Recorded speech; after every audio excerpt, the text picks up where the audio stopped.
Hi, this is Unruly Anime, where we summarize anything related to anime.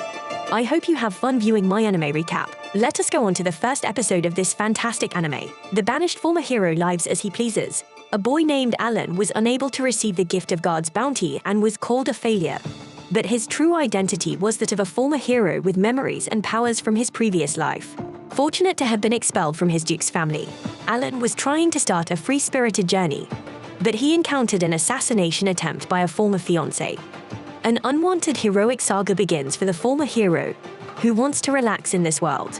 The hero of this story sacrifices his own life for the sake of his people and makes a heartfelt request to the goddess at the moment of his reincarnation, causing her to get in tears with one of the tear droplets falling from the goddess's eyes to the hero's hands.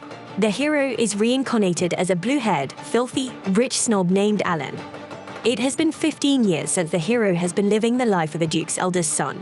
And just like any other noble prince, Alan too has been lazing around all of his life. Alan's younger brother in this life calls for him, telling him that their father has been waiting for their presence downstairs. So Alan hurries up and gets ready to go down with his brother, no questions asked whatsoever. And on their way downstairs, he hears a lot of the complaints about himself from his younger brother, like how he is a total shut-in garbage who never touches grass and always spends his day in bed living comfortably. Alan's brother Brett keeps on ranting about how much he hates his incompetent older brother and expresses his desire to have been the only child born to his rich parents. Well, someone is giving off early villain vibes with their hopes of getting all of the family property. Anyway, Brett begins to laugh like a maniac all of a sudden, indicating that something ominous is about to happen. Unsurprisingly enough, Alan's father, Craig, who is the Duke of the House of Westfelt, summons Alan and calls him a total loser for not being able to level up in his 15 years of life, bringing shame to their almost royal family. Craig also mentions how low and ordinary Alan's statuses are. And not only that, but just like a screaming crybaby from some unpopular, overrated man, Alan appears to have no gift at all. Apparently every teenager in this world receives a blessing from the gods, and because Alan didn't receive any, he has brought unprecedented shame to his father. Because of his incompetence, Craig hesitates to call him just a disappointment to the family and hence decides to throw him out of the house, stripping him of his noble status. With that single command, Alan is kicked out of his noble family, but he doesn't get upset about it. Rather, he expresses his joy over it because he finally considers himself to be free. Alan first thanks his luck for not being stuck with this so-called red flag of a family for too long. Then he decides to begin looking for the peace he wanted so badly in his previous life, when he was a restless hero without a life. He begins to follow a beautiful butterfly towards where it is flying. Shortly after, he finds himself on the outskirts of his ex-father's dukedom and takes the decision to head to the borderland of the territory. As he keeps on walking into the unknown, he finds himself fishing beside a river for food, hoping that he could live a simple, ordinary life like a commoner. After walking a few miles, Alan looks in the far distance from a small mountain peak and notices from that crazy amount of distance that a young female knight is being harassed by a regenerative demonic beast. The knight, named Beatrice, finds herself in a dire situation, as no matter how many times she slices through the demonic beasts, they just regenerate back into one piece. Beatrice reveals that she was on her way with Princess Rhys to escort her when these mysterious beasts suddenly attacked their carriage. Since it is a knight's duty to protect the weak from evil, Beatrice decides to sacrifice herself in order to save Princess Rhys, and requests that she run away for her life while she keeps them busy. Rhys doesn't want to be the heartless wench who will just leave someone behind to die. But Beatrice reminds her how important her life is compared to that of a mere knight. Meanwhile, Alan observes the battle from a far distance and, upon taking a closer look, uses his magical powers that he shouldn't have since he is level 1. According to his father, he figures out that the person who is being attacked by these demonic beasts is the first princess of this kingdom. Alan, who knows Rhys, already states that, just like him in this life, she too has been neglected by the people around her, as all of them consider her to be a failure. To make it worse, they even dared to compare her with Alan. Rhys always tolerated people criticizing her, but when they mocked Alan, she retaliated, as she always considered Alan to be a praiseworthy man. So to repay Rhys for her kindness towards him, Alan decides to use a bit of his powers for once, revealing that he still has all of his God-gifted powers from his previous life as a hero. But before he can reach the two girls, one of the demonic beasts lands a perfect hit on Beatrice and takes her down at that very moment. Alan charges up, his lightning speed not copied from the Flash, and quite literally teleports in front of Reese,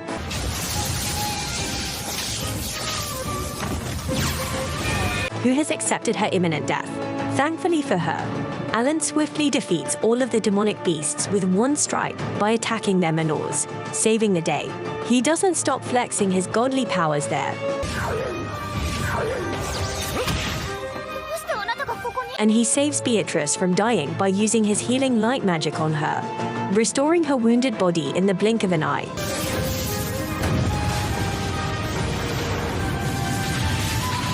Reese asks Alan what type of sorcery he is using, but because he cannot simply tell them that he is just using the powers he inherited from his previous life, he goes with the lie that it is the blessing that he received from the gods recently.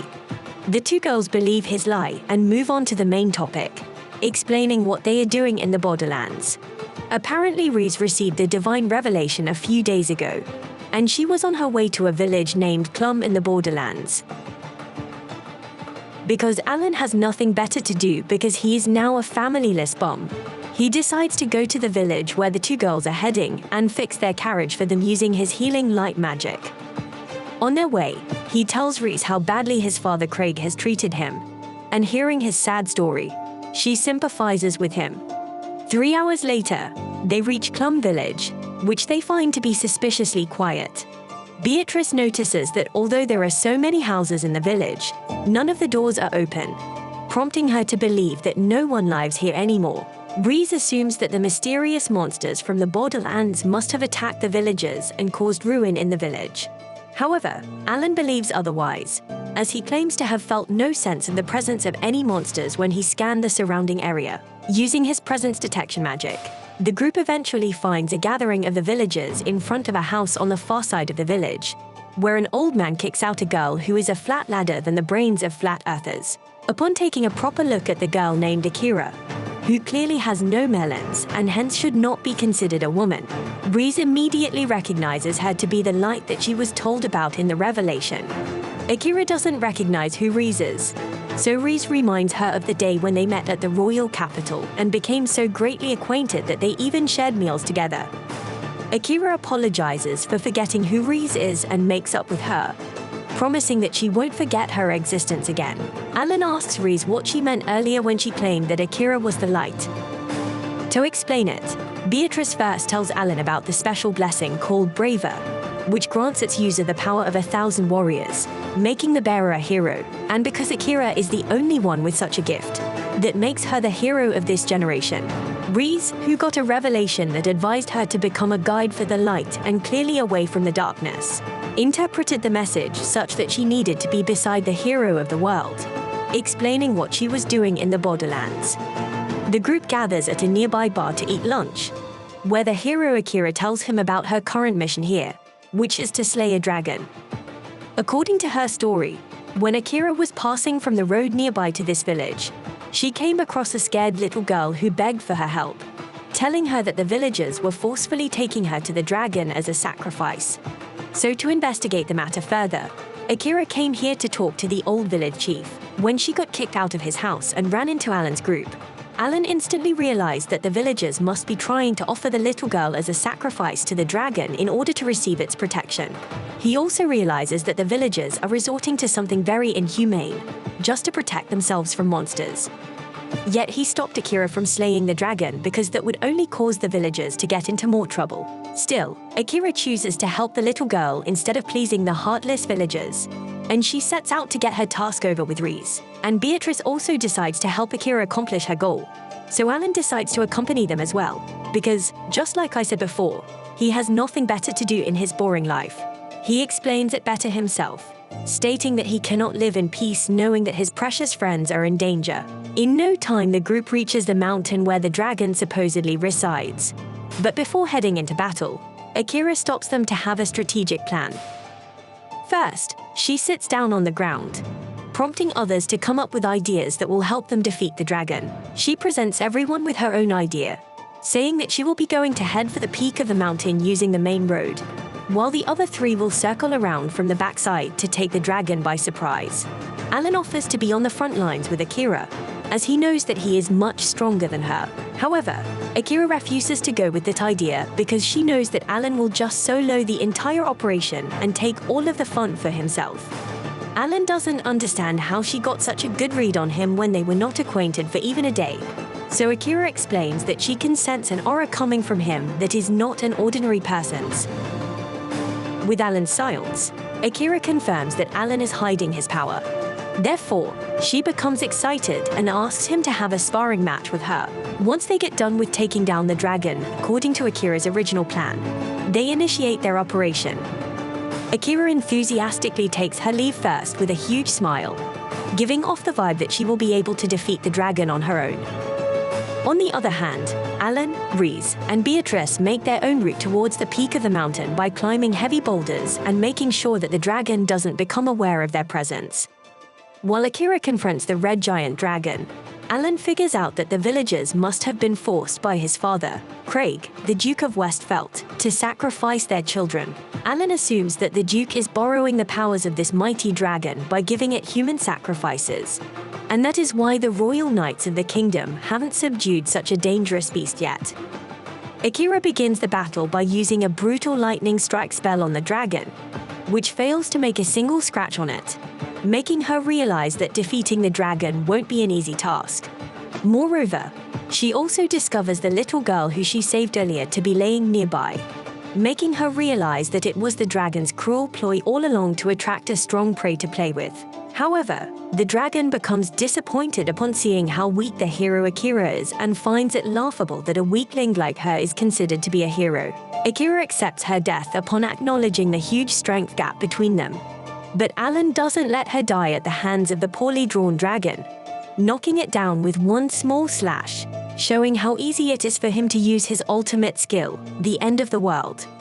Alan charges towards the dragon, which is supposedly the closest being to God, and stabs right through its mana core, putting an end to its immortal life. Immediately as their battle ends, the dull blade of Alan breaks apart, as does the dream of living a peaceful life. But he accepts it for now because he now has friends who care for him, not only because of his strength. I appreciate you viewing my anime recap, Unruly Family. Please let me know what you think about the banished former hero lives as he pleases by liking, sharing, subscribing, and leaving a comment. Take you